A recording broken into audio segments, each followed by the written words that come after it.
স্তর নজরদারি কমিশনের সব বুথের ভেতরে এবং বাইরে ওয়েবকাস্টিং 100% বুথে নজরদারি নিশ্চিত চায় কমিশন।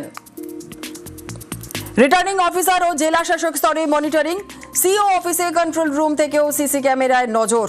বুথে বুথে নজরদারির জন্য 72টি স্ক্রিনে সিইও অফিসে এবং প্রতিটি স্ক্রিনের সামনে দুজন মাইক্রো অবজারভার, একজন স্ক্রিন দেখবেন আর অন্যজন নোট রাখবেন।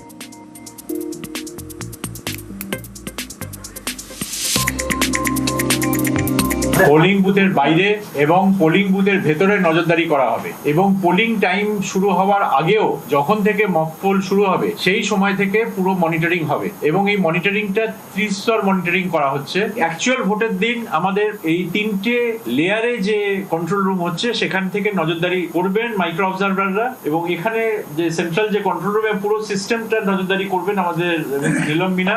কাউন্টিং যখন হবে গণনা কেন্দ্রেও একই রকম ভাবে আমাদের কন্টিনিউয়াস ফিড আসবে কন্ট্রোল রুমে এবং সেখানে এই সেন্ট্রাল কন্ট্রোল রুমেও আসবে এবং ডিএম এর ডিও কন্ট্রোল রুমেও আসবে।